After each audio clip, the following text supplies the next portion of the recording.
hear zzz, you know I caught the prick.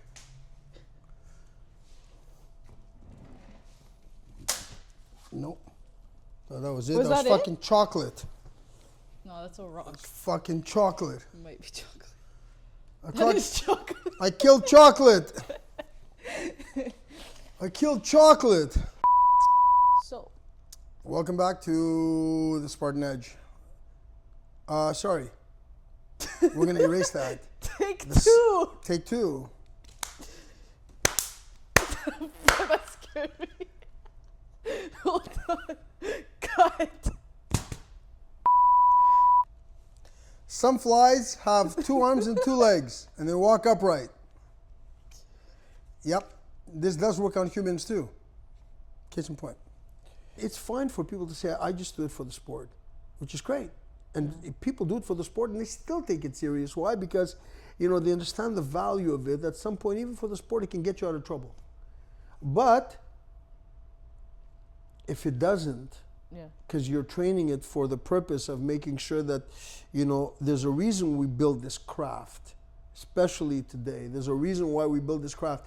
And people are not taking it with the right mindset for that 1 hour, hour and a half that they have in the day, you know. That becomes detrimental because that, unlike soccer, hockey, football, baseball, basketball, doesn't walk, you know, you don't leave with a bruised ego. You leave with, you know, far worse than that, you know, bruised lips, black eyes, broken nose, broken teeth, and worse. Mm-hmm. You know, that's the thing today. That's why in the martial arts academy, you know, any academy that spends way too much time, you know, allowing the blah, blah, blah and the good time, that never in the history of warfare, because this is what it's about, this is what we were taught in the martial arts. It is just warfare in the civilian world, warfare training in the civilian world, because violence is violence. Mm-hmm. Somebody must have control over the violence happening between two people. Either one or the other. Or the threat is equal, so they're both. There's some type of neutrality happening here, depending on the skill level. Maybe they're both equally skilled. Yeah. But usually, if it's an unbalanced scenario, one has more control over the other. But violence is violence, and nobody knows how far this violence will go. Mm-hmm. This is what it is. Now, when you train, that's a mindset. Yeah. You're training not the flight, you're training the fight aspect. Well, most people think they have fight. 94%, actually they said, well, 400% of all it was 94%, and then after I saw a study saying 400% of men who think men overestimate their ability to defend themselves, let alone defend their family. Well, how much more the women that actually do this shit? You know, they're in the same, if not worse, boat. So, given today the violence that is out there against women, a martial arts environment should be nothing, yes, absolutely pleasant. I'm one of the most pleasant motherfuckers out there. I might not look it, but I am. But I'm very unpleasant when it comes to, this is how I want you to behave. Don't, yes, absolutely. Don't do as I fucking do. You do as I say. Because we are not in the same boat. Absolutely not. We're with none of my students. Me and Jimmy are on the same boat. For example, my general, and he's slated for an award from the Action Martial Arts Hall of Honors this January. But no student in there is in my shoes. They will never walk the shoes me and Jimmy have walked. Never. They will not know that. Their shoes are very light. Our shoes were very heavy, coming from a time where it was always gang violence and nothing but, and the craze of the martial arts, and where we literally had to focus. Now you say, well, it's not your time anymore. No, now it's even worse. Yeah. Now you have worse predators, you have worse serial killers, serial rapists, you know, entire movements, anti-women movements, you know, from these guys sharing material, kids being kidnapped. This is the worst time in history to be. This is when the time the martial arts need to be at their utmost, you know, building serious minds, tough minds, not entertainment in there. So I hold responsible a lot of my older students in the way of their conduct in the school when they're training in that 1 hour and a half. Not to say we don't allow the odd, ha ha ha this, but when I see the ha ha's turn into a and it goes and goes and goes, then I start going. Then that's when I kind of say, okay, hold on a second. We had our ha-ha, let's get back into that zone again, because it's hard to get back into that zone at full focus and that intensity. That's the important thing, because of where we are today. And because of where we are today, we almost deceive ourselves into thinking that we are in a good place or in a place where we think we are good with ourselves. And nobody really knows if you're really good with yourself, not 100%, Nobody really does. Anybody that does say that, I mean, like, you don't know what you're going to encounter tomorrow. Even top high-level UFC guys, will come out and say, I don't know what's going to happen tomorrow. I don't know who I'm going to face tomorrow. I don't know what he's going to have on him. Or I don't know, maybe he's one of those guys that fucking trains his ass off too, but likes to also carry that nice little blade, the equalized shit. He takes the fight a little different. It's not a game for him. You understand? There's so many variables out there that the fight game, there really is no rules. There is no code of honor, code of conduct. Yeah. That depends on each individual. Mm-hmm. Even more so for today's women out there who are walking around with their cell phones down. Heads down, cell phones, in their hands, walking, crossing the street, stop signs, red lights, green lights, head down, often just looking once, twice up over here, constantly fixated on the phone. Bus stops, heads down, oblivious to what their surroundings are. Yeah. Now, I totally get the untrained ones. Mm-hmm. No, I don't get the untrained ones. But I'll give them credit in the sense of, I don't know any better. I'm not trained. I don't listen to shit like that. Yeah.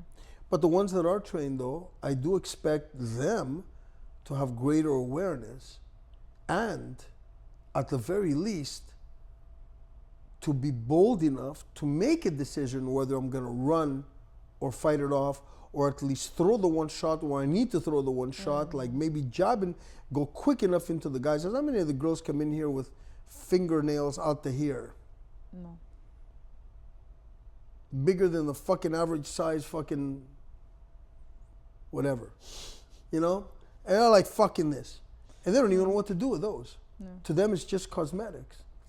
The fact that that is an absolutely crazy weapon to be used, at least as a getaway, at the proper time, proper thing, and proper disguise before they can do this, they don't even consider it. Mm.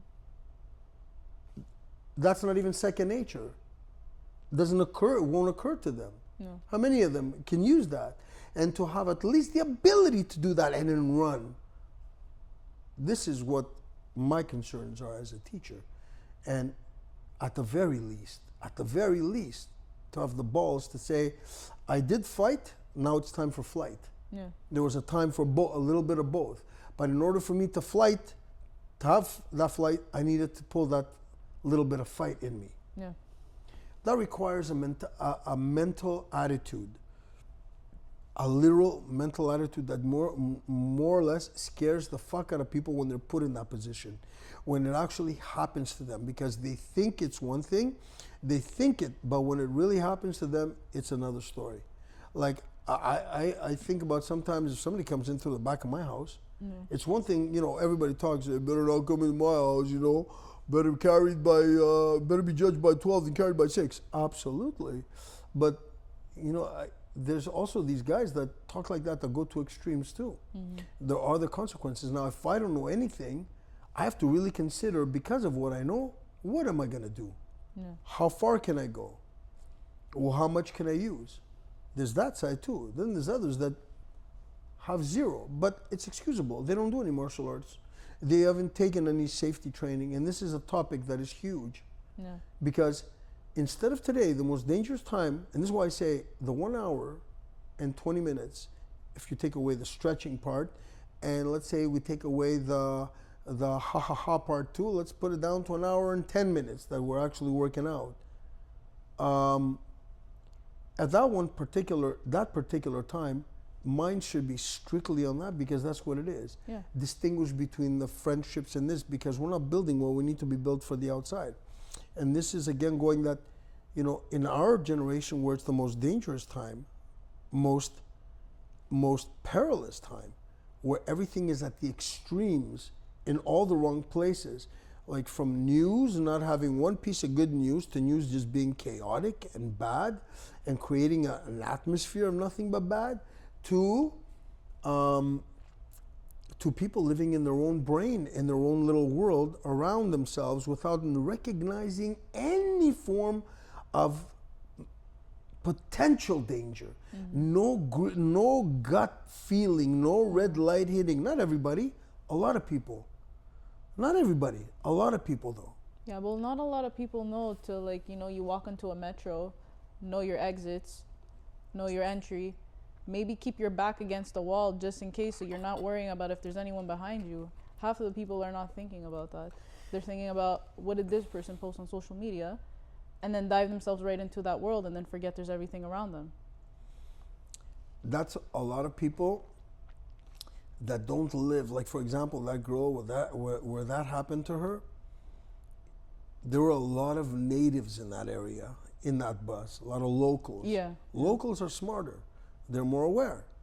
They're watching what they're doing. They didn't sit with their back. Nobody was sitting with their back to him. No.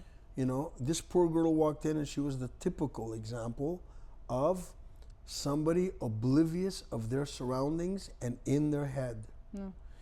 And you're not in your world, you're in the world, and the world around you is not pretty.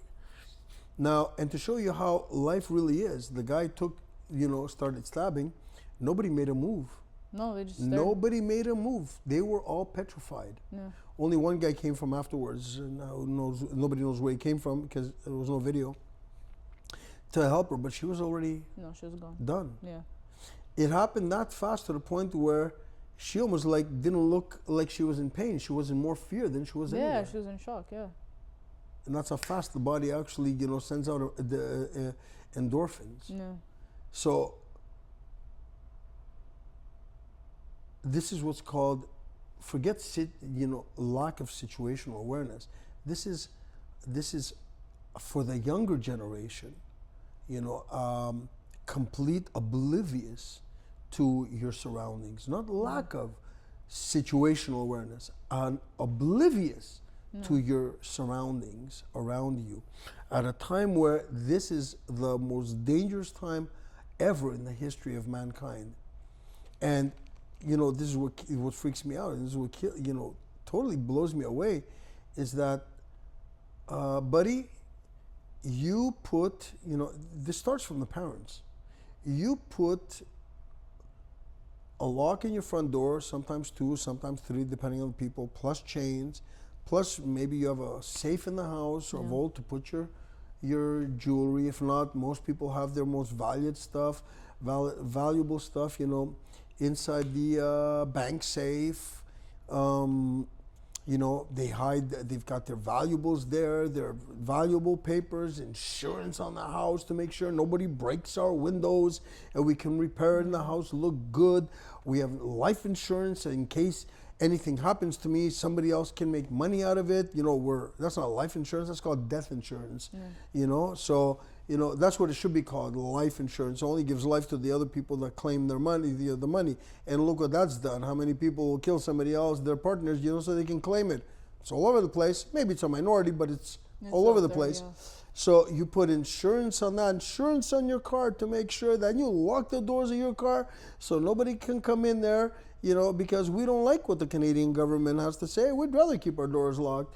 We lock our front doors to make, and we don't keep our fobs in the thing. We keep them upstairs. Nope, we want to lock. We don't want anybody touching our possessions.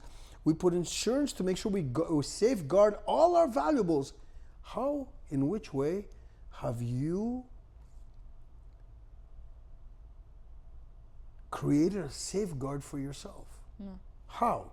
So like I say in class, lots of laugh while I'm still laughing.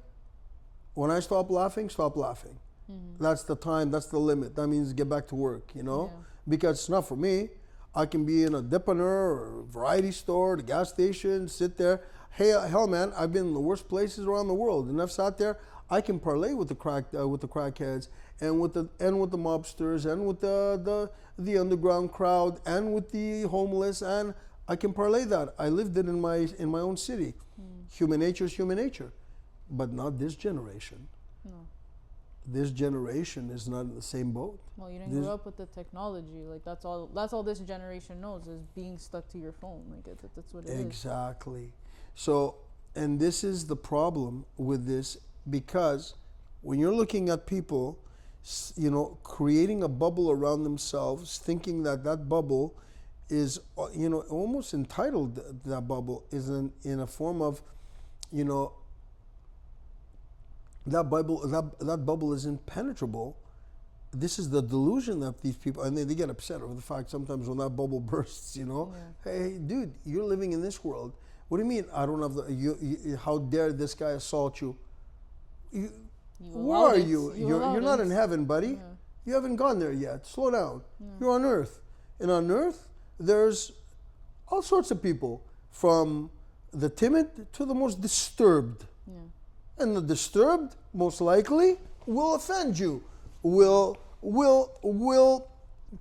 violate, assault you in some way. Yeah. It's your job, as in the olden days, to be able to learn. If you haven't been taught by your parents, then to somehow, and that's a little hard to do, because if you haven't been taught the art of, or the need to survive and to be aware of things, you're going to go through life not doing that, unless you're raised in the streets. And this generation is not raised in the streets. Unless you're homeless by 16 years old, then you probably will pick it up if you survive long enough. But that's not the case. The case is, you know, most people are not taught, especially this generation, the art of survival. It's because a lot of people associate it with paranoia, and I'll give you an example. A while ago, I had gone out to eat supper with a friend of mine, and as we get into the restaurant, we get seated, and so she was gonna take one part of the table, I was gonna sit on the other side, and I was like, can I switch? I was like, I'd like to have a good view of like who comes out like through the doors, and she goes, why? And I was like, well, you know, God forbid something happens, at least I could see it, I don't have my back towards it. And she's like, oh, come on, you're being paranoid. I don't think it's paranoid. I think it's just called, I don't know, being self-aware and like preparing yourself for the inevitable. See, I've said it to everybody in here, because we went through it also. I'm not saying get rid of your friends. Absolutely not. I say it to a lot of everybody in here. Not to one person in specific, but to everybody. If, you know, if you're trained different, you can't, you see, if one of your friends gets nailed, somehow assaulted, whatever, assaulted, let's just use the word assaulted, No. you know? It's like, we don't want to sound stereotype either, like, seriously? Yeah, assaulted, somehow. I don't know, she cut somebody off, and the guy caught up to her. I've seen it happen. I've even gotten out of my car a couple of times, only to confront the guy in front who's about to hit the girl, even, you know? So, and they were doing a chase job on the highway up until they came into the service road, and that's when the guy kind of like ran in front of her and said, you know, and I had to get out of the car and stop the guy, because I saw it was a girl that he was going after, and I'm looking at him from far, and I'm going, and as I'm approaching him, I'm going, buddy, get back into your car. And he's going, she fucking almost ran me off the road. So he might have had reason, and I see it happening more and more. Women are a little audacious within their bubble of the car.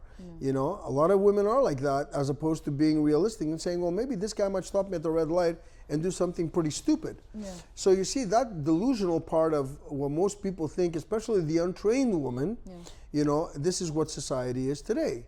It's unfortunate. So, you know, when you're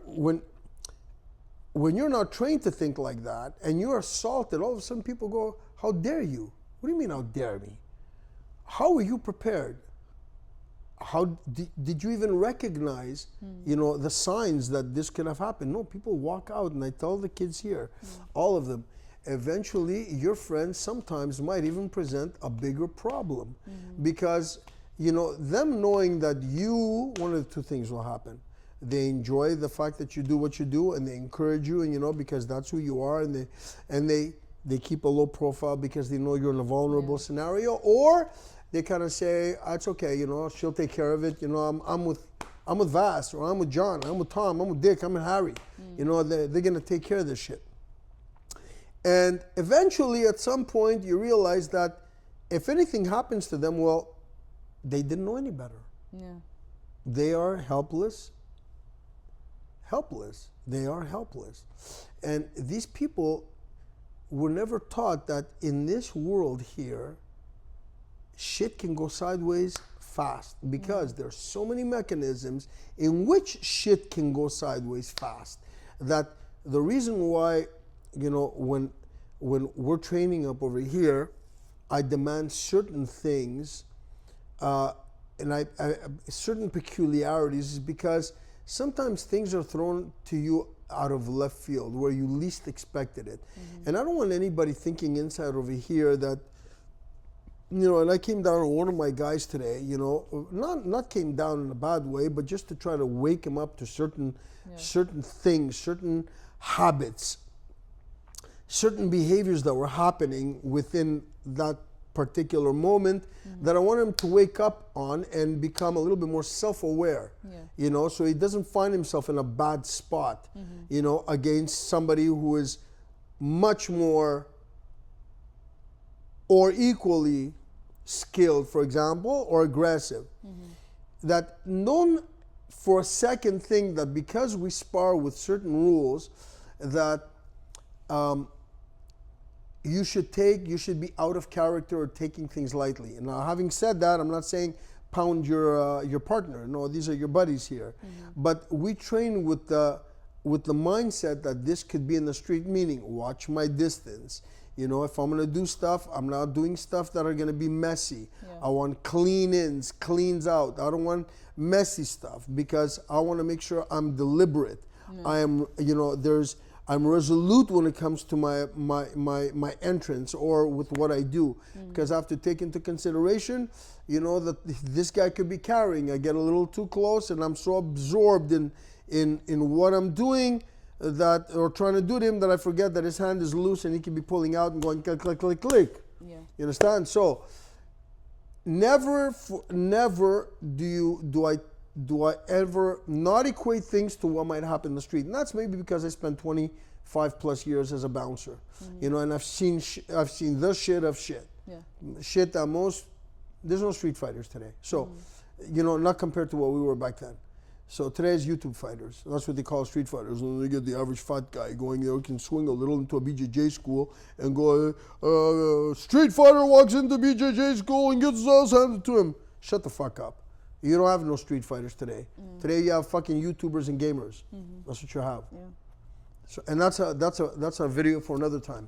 But the thing is, nobody is taught that type of awareness. And what was taught 100 years ago, not far, 100 years ago, because somebody told them that the illusion of this life here is secure. Really?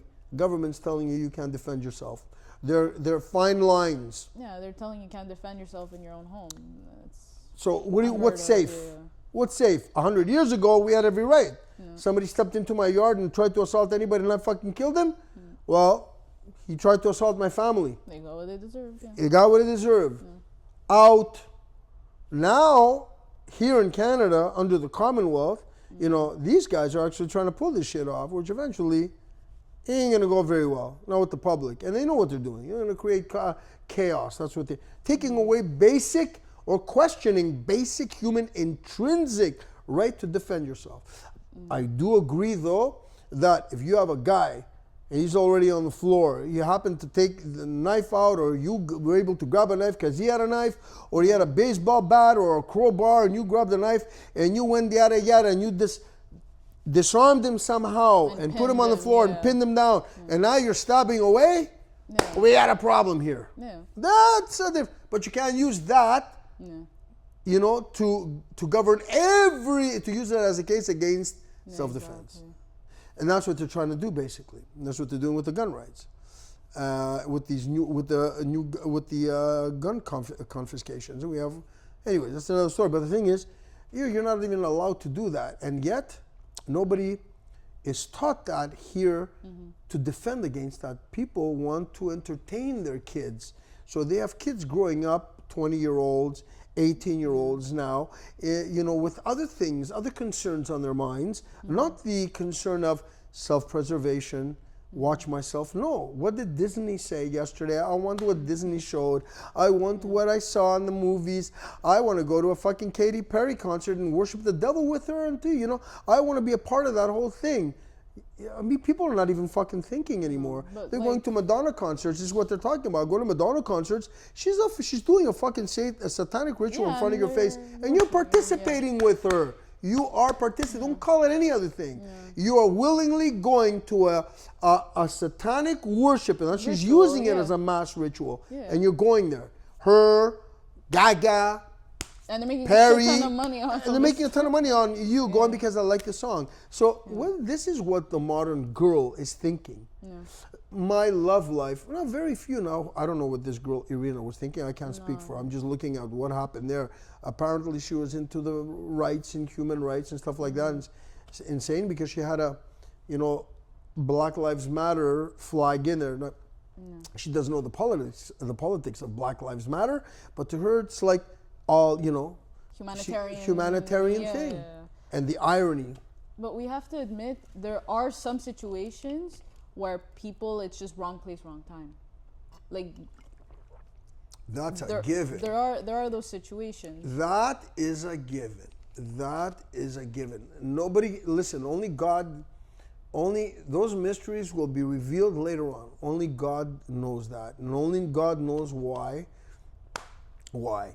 But everything is free choice. Absolutely.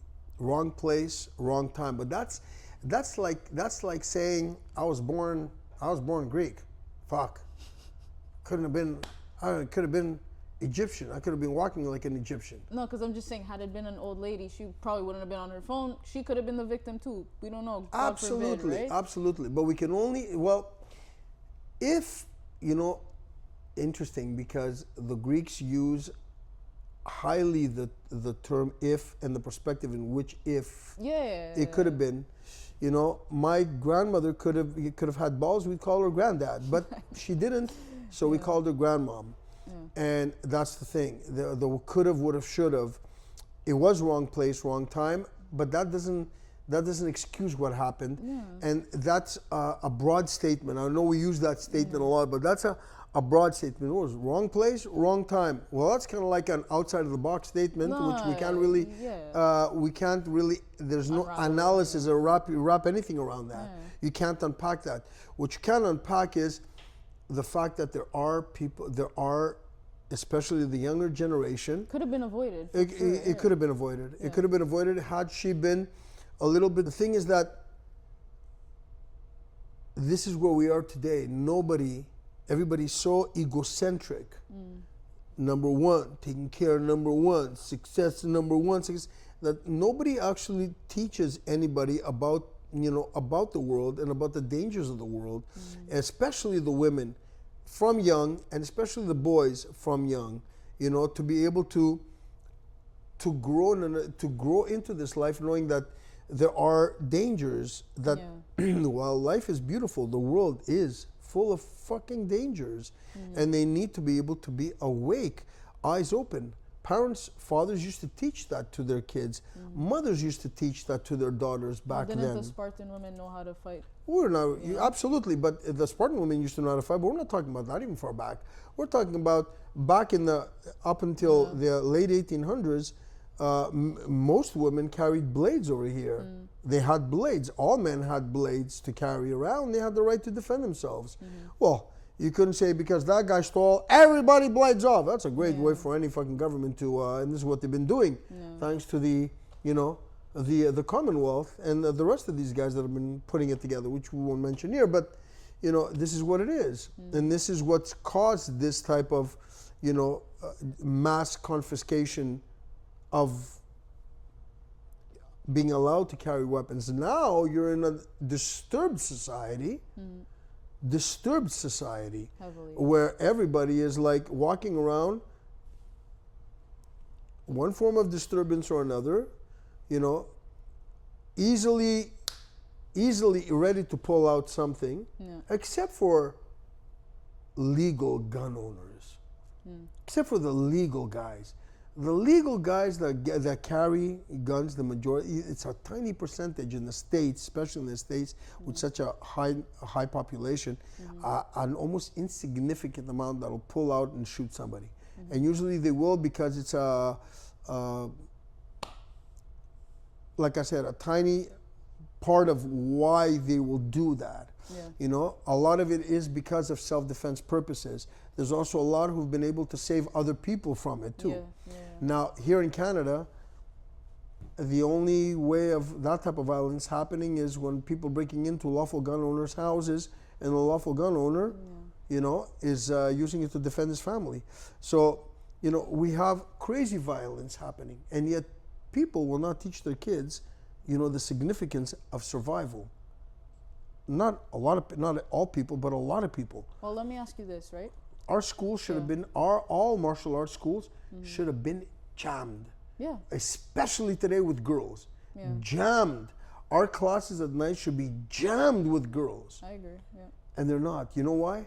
Because every one of them has this deluded princess syndrome that's stuck somewhere on Instagram, Social Snapchat, media, social media, looking for a prince at 12, 13 years old, glued to the fucking music, you know, on social media with their friends and with their friends on their phones together. Well, insanity. Yeah. Insanity. Well, going back to Blades, since, you know, like from, I mean, my grandmother always had a pocket knife on her, which she then I inherited. Now, not knowing how to use it in any way, shape, or form, do you think it's stupid to carry one regardless if I would know how to use one or not? Well, we used to say this. Or is it just preemptive thinking to say, hey, I have it on me, God forbid, I need to just distract him to ward him off, and then I run away? Because I've had a lot of people say, well, Vas, you're pretty stupid to do that. You're pretty paranoid. Well, what kind of people are these that say that, first of all? So I question the people that say that, and the question. Then I'll question everything. I'll question the person that's carrying the knife. Yeah. Do you know how to use a knife? No. So, is it better to use it than to have it not needed than to need it not have it? In that case, You answered my question. hold on a second. That's a catch-22. Yeah. I'll tell you why it's a catch-22. Because if you don't know how to use it, that means you don't know how to hold it. You haven't thrown it. You haven't manipulated it in your hands. You have not become one with it. I know when I started Filipino martial arts back in the day, back in the 80s, early 80s, we spent a lot of time handling the stick and the knife. I mean, making it a part of our hand. Yeah. You know, this is why I kind of laugh at things like Krav Maga. They don't have no connaissance, no second symbiotic connection to a knife, or a stick or anything like that. And they think that they can use it in real life scenario under pressure where the hand wants to give out. Never been there. See, we used to do tons of drills, and anybody that's done Filipino martial arts, they're there. Those drills are there designed to build grip in your hand when there's no more grip left, and tenacity mentally to make sure that you don't lose that weapon. And there was consequences when you would lose the weapon on the ground if it fell to the on the mats or on the floor or whatever you were training. So we spent a lot of time doing that, right? And we spent a lot of time trying to do that to become one with that thing. Because as you can pick up a fork and not stab yourself in the eye or in the nose or try to put your food in your ear, well, it's the same use of a knife in an offensive way. Yeah. It's incredible how very little most martial artists know about their own fists and legs, let alone a knife, an existential object that they're carrying with a different length, different, could be blunt, could be pointy, so, different lengths, and what am I doing with the length? Is the whole thing a blade, or is it just the top part of the blade? Yeah. Is it pointy? Is it double bladed? Is it a stick? How long is it? If it's this long, where am I hitting? What am I hitting with? What am I using which part of the stick for? You understand what I mean? We took years to build that. So the question for somebody to say to you, you know, are you crazy? Like, why would you do that? Okay, those are people that I have to question. Why would you question?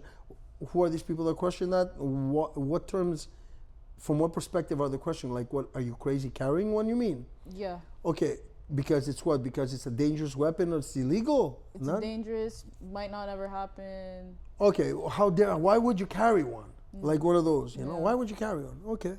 The needed to have it, needed and have it rather than have it not, need or not, have it not needed rather than to need or not have it, can come into effect over there.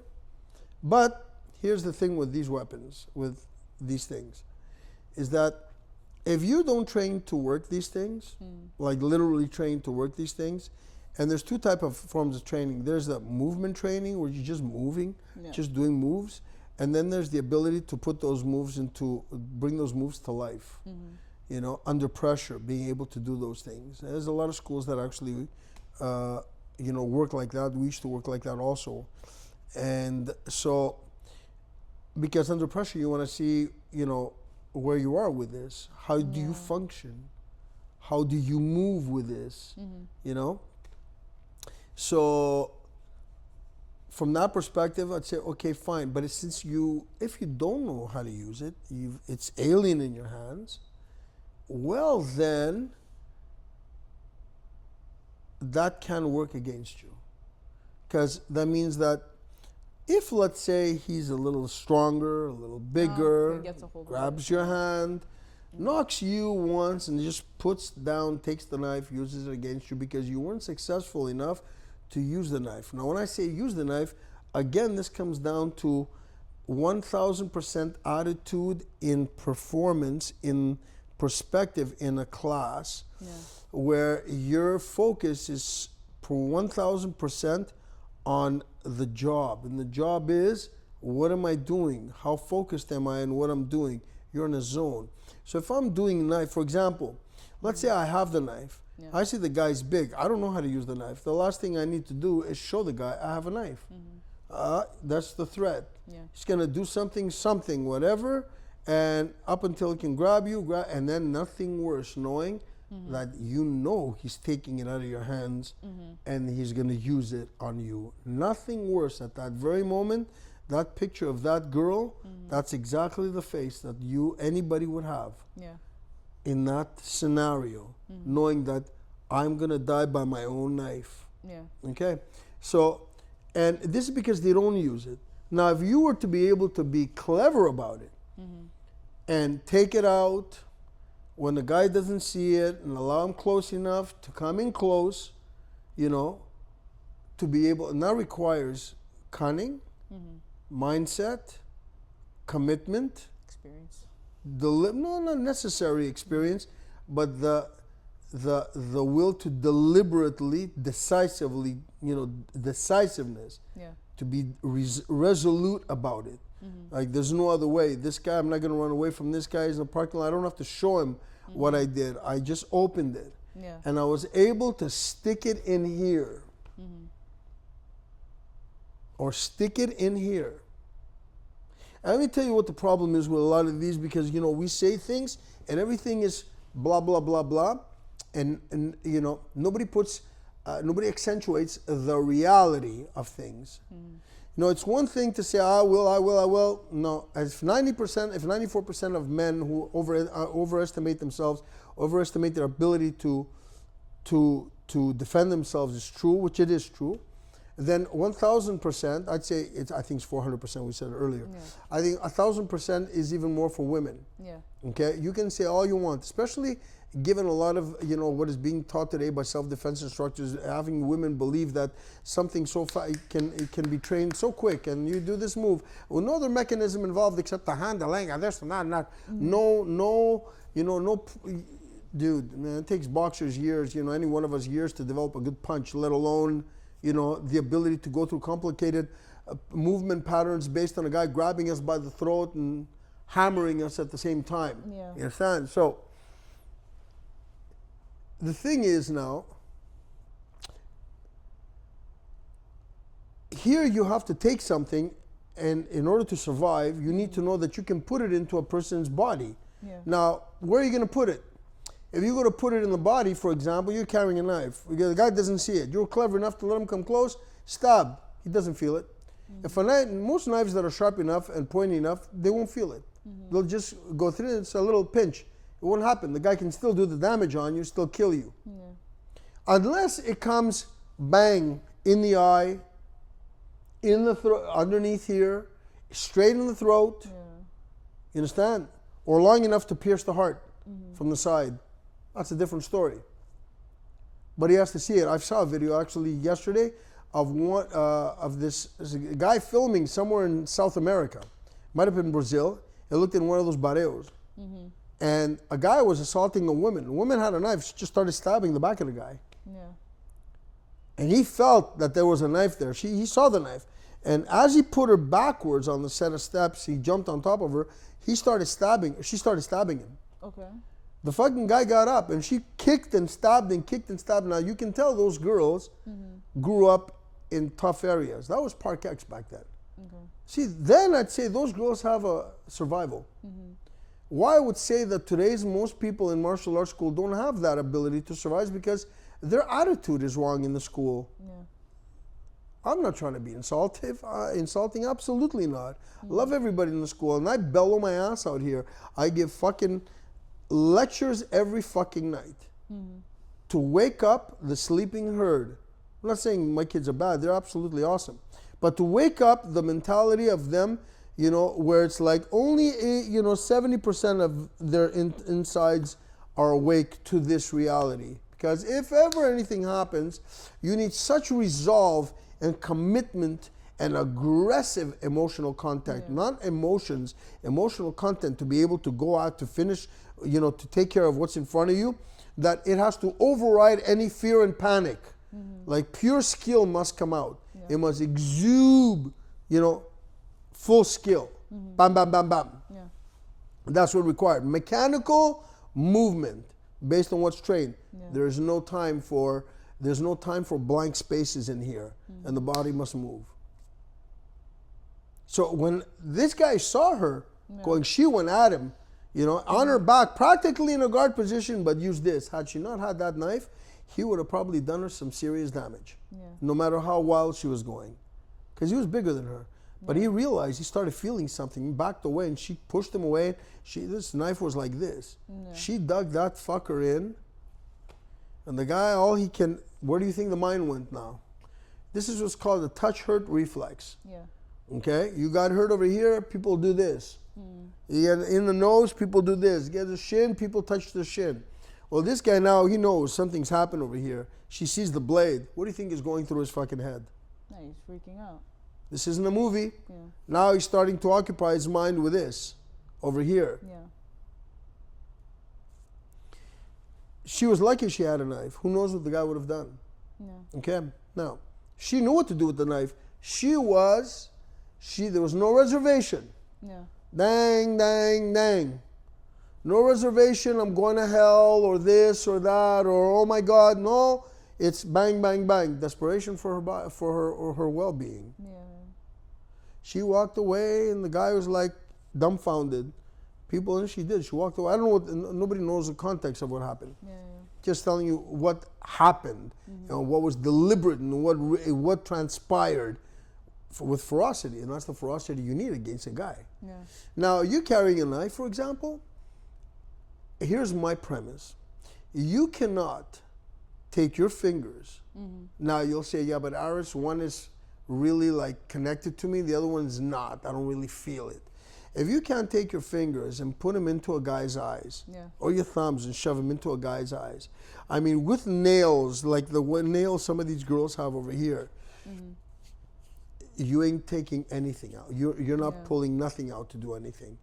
I say that to most people, and they go, ooh, that's what you're going to say about your life? Listen to the mentality. Ooh, because I had to do this. I don't even want to think about it to defend my life. Ooh. Yeah, I can understand. It's not a pretty sight, but what do you imagine more or less? Do you imagine your life less, and the feel of disgust more than your life? This is what it is. It's perspective. That's the training out there.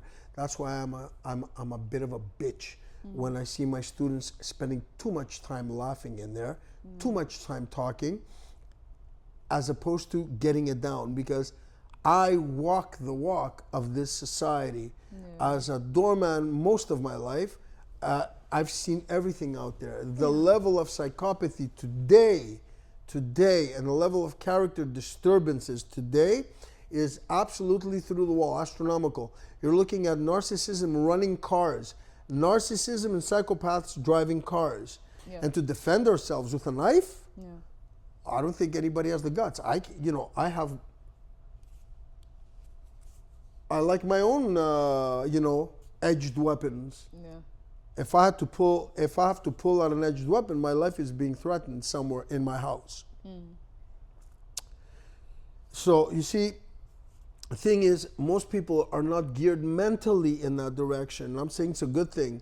I don't want to ever have to do that to somebody, ever. I don't want to be put in that position. I avoid that position. And I hope to God I'm never put in that position.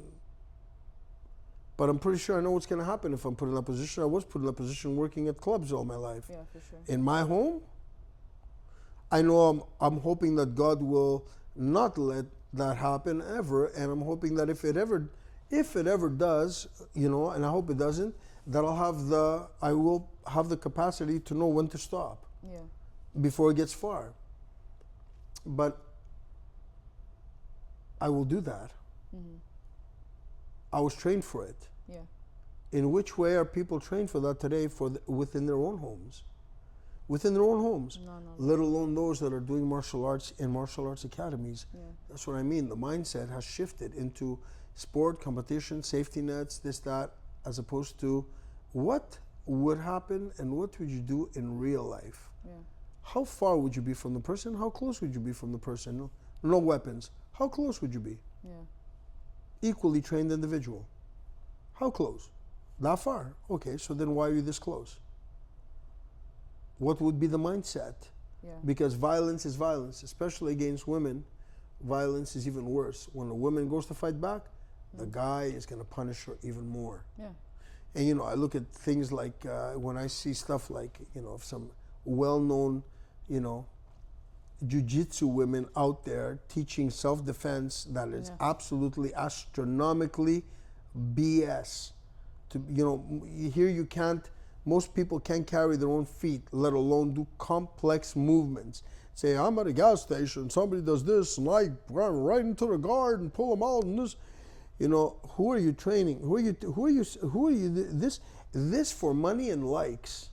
This for money and likes, and endangering people's lives is absolutely crazy. When we know, as guys, for example, myself and others that do it, that have done knife and stick all their lives, realize that it is repetitiveness is an understatement. You first need to become symbiotic with the knife, with whatever the object is in your hand, to make sure that it doesn't drop under pressure. Most people think that I can hold it under pressure. Oh no, your hand trembles, your muscles give out after under pressure. If a guy knows how to hit, at some point you get hit in the wrong place, and your thing opens up and whatever you had drops, you're in trouble. That's going to be used against you. So this is what I recommend. I say, you know what? How's about you learn how to use your body, first, your own fingers, your own this. Don't live the delusion, but live the reality and say, can I put my fingers into a guy's eyes? I mean, literally right into his fucking brain. I mean, rip his eye socket under duress and stress and threat. That's the question that most people should be answering themselves. And if the ones that are doing martial arts here, that have been here for years, say, I don't think I can ever do that, says a lot. It says a lot. It says quite a bit. It says, your life you basically just kind of like diminished, the value of your life. Mm-hmm. So mentally, you haven't built that. Yeah, you should be willing to That- do whatever you need to. That resolve to Yeah. say, listen, man, I will preserve life. Yeah. I want to preserve life. My whole aspect of what we do is for the preservation of life, our life and other people's lives. And even the guy who decides to attack, suffice it to say, I'm not dealing with some demon that it's either do or die scenario. It's a different story. Yeah. If it's a do or die scenario, one of those guys that just does, you do what you need to do. Given the extreme of the situation. But for the sake of self-preservation, I mean, you're thinking about whether you would or wouldn't. That's why I say, okay, you've got a knife on you. Fine. Can you shove your fingers in a guy's eye? Can you just go vroom with your thumb and just shove it really well? Vroom, right in there. Could you do that? Because if you can do that, then you're one step away of maybe being able to pull it out. Because, in essence, I mean, you can be very tricky. But again, it requires cunning and self-composure to say, I can pull it out. I know when I've pulled it out. I'm waiting for the guy to come. He hasn't even seen it. I've already opened it and he hasn't even seen it. And the guy will come close. Sometimes you have to let him come close. And as he comes close, it's just like bang, right in the freaking eye socket. Yeah. You don't want to kill him, but bang, right in the fucking eye socket. That's all you need to do. Because in reality, if you've got nails out to here and you can shove your fingers deep into a guy's eyes, I can guarantee you, he's turning around, walking, he ain't swinging at you. Or you're running away. Yeah. And you're running away. He's swinging, he's not swinging, you're fucking digging, he's out. Bye. Yeah. I mean, deep enough. I'm not talking about like thick. No. And not enough. Sometimes you get a little you get a little eyelash caught and you're like all over the place. Yeah, it gives you time to run. Yeah. But I'm talking here Like deep. full, yeah. Like you're going in, committed. Why? Because it's your life you're talking about. And this is why I say in class, there's always time to as long as we do not learn, we do not lose perspective. And today the women should be training so fucking hard that they should make the guys envy in the way that they train. Yeah. Because it's the women that are the ones being badgered out there now by psychopaths. And it's being politicized, by mainstream media too. That's, they have a great way of doing that. It's, you're dealing in in an age where you have buttered up men, beta males that have no self-worth left in them. So they got to take it out on what they consider the weakest of the genders, right? Yeah. And they'll go all out. I don't know too many female rapists. I wish I would have encountered somebody like that. I mean, I almost feel like, we've been, prejudiced against us men, Yeah. Where's the female rapist? Been waiting here for a while. Well, if you want to go to the other extreme, there's not even a handful of female serial killers. So it's the opposite because of many factors involved, which I'm not going to get into, but it is the opposite. Women are prime targets, especially today. And, instead of prioritizing survival, teaching the kids that, listen, you're going to, I don't have you anymore when you leave the house. Yeah. When you leave this area, you're not with your boyfriend, you're not with your mom, you're headed off to wherever you're supposed to be going, and you're going to be wherever you are alone. You need to make sure that you can deal with yourself. Because, I tell people here, there's no excuse if you get yourself fucked up over here, especially if you've been training years. Against maybe somebody better than you, bigger than you, I'd say okay. But against the average person, you allowed yourself to get there. I'd say we did something. We did something wrong. You did something wrong. Your head wasn't in the training. Yeah. There's no excuses for our mistakes here. Yeah. None. This is why attitude is a bitch inside this training. I don't want it morbid. I am anything but morbid. But I mean, there must be 95 to 99% of the time with a mindset of, I'm gonna kill this tonight. Yeah. That's how it has to be. And and this is the only place, a martial arts academy is the only place where this is not a team thing. Yeah. If you're a team thing only when you're sparring with somebody, you're holding pads, yes, and you're encouraging each other, but each person's skill is dependent on the other person. Yeah.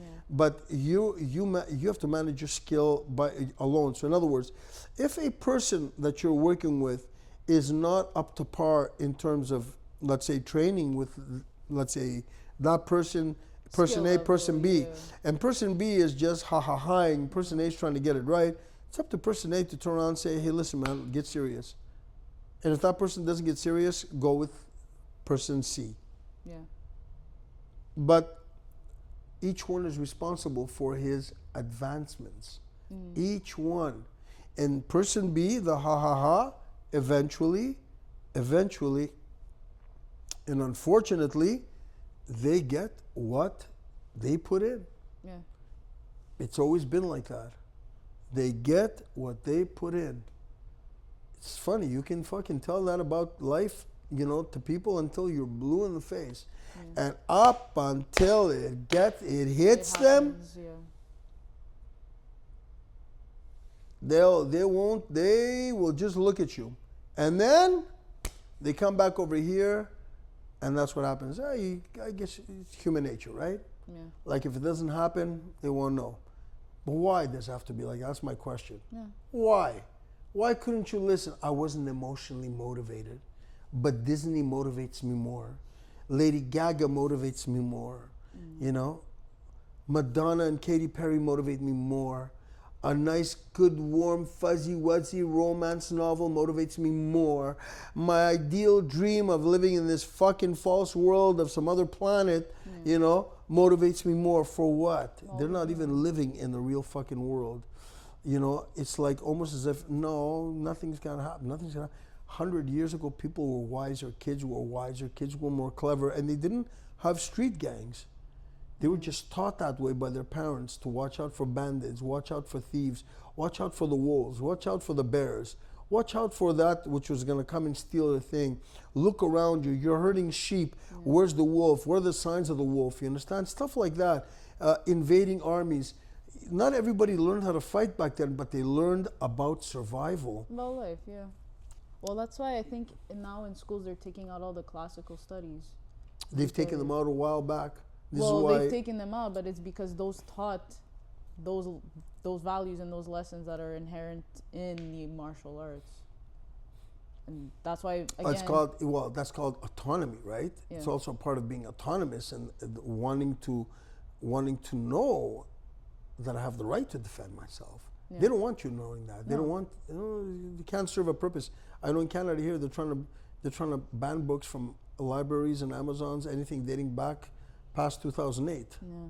Most people don't really most people don't know that. Yeah. But they're trying to pull a law saying that before 2008 they want to eliminate it because too much exposure of real books. See, once you have a reference point, it's hard for these guys to do whatever they feel like it. They need to eliminate history to create a new history. Yeah. Their history of whatever they want their history to be of. Yeah. So they don't want people to feeling autonomous and having the right to defend themselves. No, but that's what the philosophers taught back then. They don't want. So the fact that they took out classics, they took them out early, and the book "Who Killed Homer" is a nice example of it. It's written by professors out of a couple of universities in the States. It was given to me. I think it was 2010. 2010, 11, something like that. And it was about these professors, well-known guys actually, well-known professors, PhDs, that wrote an entire thesis as why it's wrong to take out the classics and why, they made an effort. They were trying to make an effort to try to bring them back. Yeah. It didn't work because obviously they don't want people thinking on their own. No. They don't want people thinking on their own. They don't want critical thinkers. They want sheep. Well, hence why they have people like Lady Gaga and Nicki Minaj. We have a generation today where they don't, mindset wise, it's fun and games. I see some of the shit happening in some other schools. I'm going, What do you mean? it's a fucking daycare? Oh, okay, in that sense. It's a daycare. No. It's pleasantries in a safe environment is almost deluding a person that they will be in a safe environment when shit happens outside. No. There must be pressure somehow within a school that somehow resembles the pressure they'll meet out there. Yeah. There must be. If it's fun and games, that this is the mindset of a lot of parents today. They want fun and games for their kids to learn martial arts, There's no fun and game when somebody's threatening them. When your kid came home beaten up, crying, depressed, didn't want to go to school together, where was the fun and game in the martial arts that you had your kid in? Where did that come into play? Parents are ashamed to actually say, come to our school and say, yeah, he already did, he's being bullied a lot, he's got a brown belt, he's 10 years old, brown belt, and he's been bullied, and yeah, he's a brown belt, he's been bullied. Back then, brown belts, first of all, they weren't 10 years old. They were like 15, 16, 15 at least. And brown belt would beat the living fuck out of you, especially a Kyokushin brown belt. So either or, they were just tough. Yeah. So when you have kids coming in as a brown belt from some other place and they can't manage their faculties properly, something is wrong. Now, obviously, okay, they chose wrong school, that's different. But that's only a minority. The majority is, kids are not focused up over here because they're so fucking distracted. Yeah. And forget the ones that come to our school. We got great parents that are teaching their kids about being able to survive and the merits of, the discipline. But that's a minority. If we had, 50 in the class yesterday, then there was hundreds and there was probably thousands out there in the indoor soccer fields or outdoor soccer fields or football fields with parents living vicariously through them, especially the dads. And most of those kids couldn't fight their way out of a wet paper bag, let alone the women today who are walking around with their fucking heads down on their cell phones like this. I took a drive that day out, when I read that about Irina. After I'd done that, just before I did the video, and I saw bus stop after bus stop after bus stop of girls, young girls, teen girls with their head down, girls walking with friends. One girl on her phone as she's walking next to a friend of hers, her friend's talking to her. And I wanted to see how long is it just a fast text that she's going in while the other one's talking to her, or she's just glued to the phone. No, saw her go from one block to the next, from one end of the block to the other, with her head down to the phone, the other one's still talking to her. So our environment is this is what it is. I'm just trying to say it's very easy to deceive yourself into thinking somebody's working really, really hard unless they're pushing their boundaries and their envelope all the time in training. Because if you're in the training mindset-wise, you have to be in the training. It's unfortunate, and it's just the way the nature of the beast is in training. For those that are in training in the martial arts, they must spend their time in the time that they're in the school in a in a total serious environmental environment where you are pushing your boundaries. Today, I'm not seeing that. I am seeing that. I'm not going to say I'm not seeing that. That's a little exaggerated. I am seeing that, but I'm also seeing a lot of distraction. A little distraction here and there. Everybody's on their phones before they get here. Not everybody, a lot of people. It's more the younger ones. The younger ones. And then they're like, as soon as we finish, on their phones again. Yeah. and that's a big distraction. I'll give you a good example. Yeah. I've seen everybody go out, put a fucking, show you that people are not proud of what they do. Those that are, they show it. Those are not, they don't. Yeah. And it's not because it's discretion. No, it has nothing to do with discretion. It's because that's how we are, people-wise.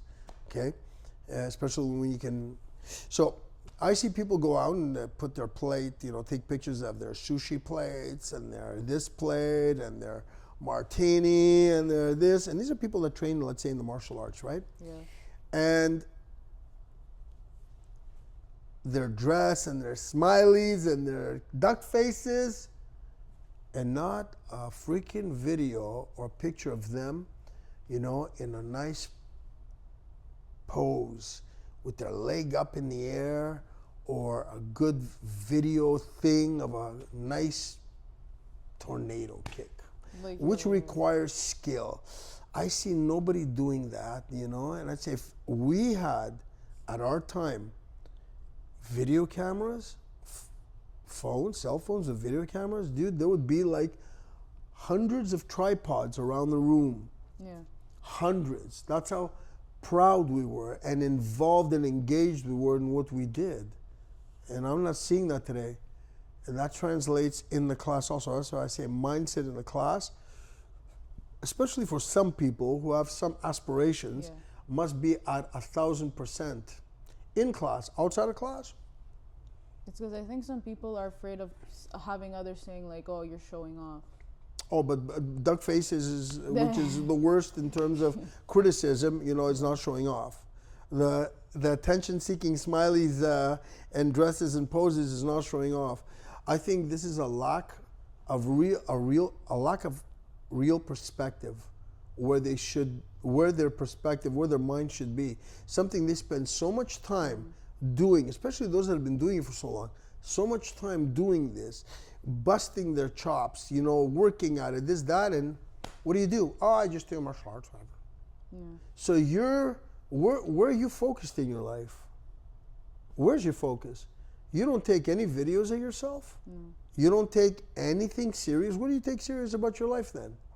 Because it's the average Joe who doesn't take time to put any value to their life, who will say like, yeah, you're showing off, when in reality, the person who does have the skill. Okay, so like, what, are we bothered by the average Joe? Yeah, That's my question that's the problem with society today. We're so bothered about what other people think. So you mean Gives the a shit. apex predator Yeah. is bothered by Goofy? Yeah. Oh, I have a hard time believing that. I think That's it's what it is. maybe because of a lack of self-esteem. Yeah. But I don't see my kids here with a lack of self-esteem here. No, I'm not saying I think it's people just here. distraction and a total distraction and a misalignment, a misorientation. Because they put other things of value. Exactly, that's what it is. They put, what they put a value? Their entertainment purpose, their entertainment thing on value first. Instead of show themselves, this is what I do, this is who I am. Yeah. This is what I do, this is what defines me also. What defines you if you have to put it in a picture? If you have to put it in a picture, what defines you? Me personally, I'm asking you, yeah, okay, let's say you. martial arts. Put in a picture. In a picture. Me with boxing gloves, or I don't know, doing a round kick or something like that. Ask the average person, what, if you could define yourself with one picture, how would you, what would be in that picture? Yeah, they probably wouldn't be able to answer the question. The majority of us back in the day, a lot of us, mid-teens, early teens, we were inspired to do a lot, stuff. And if you had asked us that question, we already probably would have known what to say. Yeah. It's not to say we didn't have distractions. We had distractions. We had different distractions, though. But we also had more value. But that's because our parents also put the value in there, rubbed it in there. They taught us about survival. Anyways, I think that's where we are today. I think we've spoken quite a bit about that. Yeah. And except for the bloopers that need to be cut out, I think we put the point across, and we'll see everybody in the next one. I'm Aris. I'm Vass, and welcome to the Spartan Roundtable. Peace